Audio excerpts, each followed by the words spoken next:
നമസ്കാരം, ഞാൻ doctor Sumi. Doctor Sumi ആയുർവേദത്തിലേക്ക് എല്ലാവർക്കും സ്വാഗതം. ഇന്ന് നമുക്ക് വിരുദ്ധ ആഹാരത്തെക്കുറിച്ച് നോക്കാം. ആയുർവേദത്തിൽ 18 തരം വിരുദ്ധങ്ങൾ പറഞ്ഞിട്ടുണ്ട്. അതിൽ ആഹാരങ്ങൾ മാത്രമല്ല, പലതരത്തിലുള്ള വിരുദ്ധങ്ങളെയും പറഞ്ഞിട്ടുണ്ട്. അതിൽ വിരുദ്ധ ആഹാരങ്ങൾ എന്നൊരു സെക്ഷൻ തന്നെ നമുക്ക് എലാബറേറ്റ് ആയിട്ട് നോക്കേണ്ടതുണ്ട്. കാരണം ആ പറഞ്ഞിരിക്കുന്ന പല വിരുദ്ധങ്ങളും ഇന്ന് നമ്മൾ നമ്മുടെ ആഹാരത്തിൽ ഉപയോഗിക്കുന്നില്ലേ എന്നൊരു ക്വസ്റ്റ്യനാണ്. അപ്പം പ്രധാനമായിട്ടും നമുക്ക് പലതരം വിരുദ്ധങ്ങളുണ്ട്. ഈ വിരുദ്ധം എന്താണ് നമുക്ക് കഴിച്ചാൽ ബുദ്ധിമുട്ട്? ചില വിരുദ്ധങ്ങൾ അത് വിഷകരമായി മാറും. ചിലത് നമുക്ക് പലതരം അസുഖങ്ങളും ഉണ്ടാക്കാം. അതായത് ഇപ്പോൾ ശ്വാസ സംബന്ധമായ അസുഖങ്ങൾ, അതുപോലെ സ്കിൻ ഡിസീസസ്, പിന്നെ ചിലത് നമ്മൾ ദഹന സംബന്ധമായ പല ബുദ്ധിമുട്ടുകളും ഉണ്ടാക്കാറുണ്ട്. നമ്മൾ പല വാർത്തകളും കേൾക്കാറുണ്ട് അല്ലെ?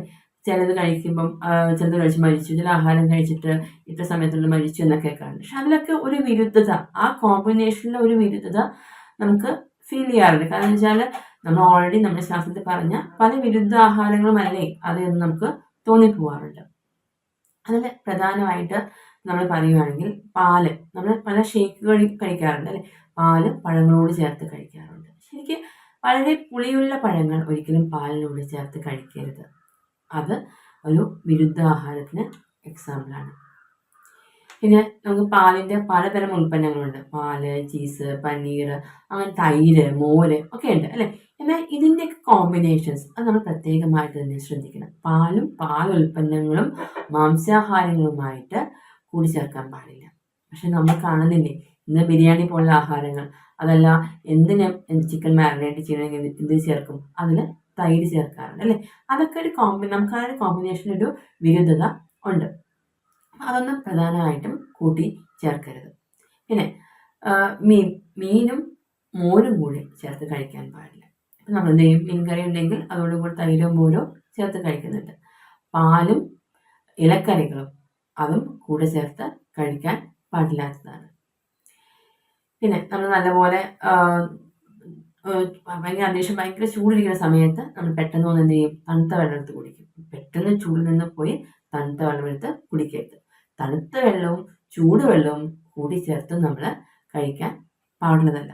ഇത്തരം കാര്യങ്ങളൊക്കെ പ്രധാനമായിട്ടും ശ്രദ്ധിക്കണം. നമ്മൾ കുട്ടികൾക്ക് അടക്കം കൊടുക്കുന്ന ഒന്നാണ് തേൻ അല്ലെ? എന്നാൽ ഇന്ന് എന്ത് ചെയ്യുന്നുണ്ട് ആളുകൾ? തേൻ ചൂടുവെള്ളത്തിൽ ചേർത്ത് കഴിക്കാറുണ്ട്. തേൻ ചൂടുവെള്ളത്തിൽ ചേർത്ത് കഴിക്കാനോ തേനും നെയ്യും സമമായിട്ട് കഴിക്കാനോ പാടില്ല. ഇതെല്ലാം നമ്മുടെ വിരുദ്ധ കോമ്പിനേഷനിൽ ഉള്ള ആഹാരങ്ങളാണ്. പിന്നെ ഇന്നത്തെ കാലത്ത് നമ്മൾ പല റെസ്റ്റോറൻറ്റ്സ് ചെന്നാലും കാണുന്നതാണ് ഇരുമ്പ് കമ്പിയിൽ കോർത്ത മാംസങ്ങൾ കാണാറുണ്ട് അല്ലേ? മാംസം ഒരിക്കലും ഇരുമ്പ് കമ്പിയിൽ ചേർത്ത് കോർത്ത് ചുട്ടെടുക്കാൻ പാടില്ല. ചുട്ട മാംസങ്ങൾ പോലും നമ്മൾ അങ്ങനെ ആ രീതിയിൽ കഴിക്കാൻ പാടില്ല. അത് നമുക്ക് വിരുദ്ധ ആഹാരത്തിൻ്റെ ലിസ്റ്റിൽ ഉൾപ്പെടുത്താവുന്നതാണ്.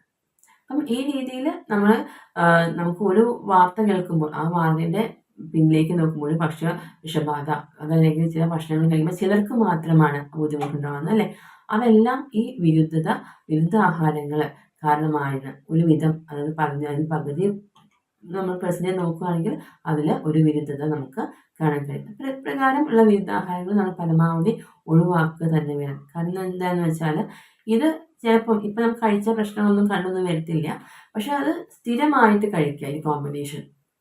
അങ്ങനെ നമ്മൾ സ്ഥിരമായിട്ട് എപ്പോഴെങ്കിലും ചിലതെല്ലാം നമുക്ക് ഒരു പ്രാവശ്യം 2 പ്രാവശ്യമോ ബുദ്ധിമുട്ടൊന്നുണ്ടെങ്കിൽ കൂടെ നമ്മൾ സ്ഥിരമായിട്ട് കഴിക്കുകയാണെങ്കിൽ അത് നമുക്ക് പല ബുദ്ധിമുട്ടുകളും ഭാവിയിൽ ഉണ്ടാവാം.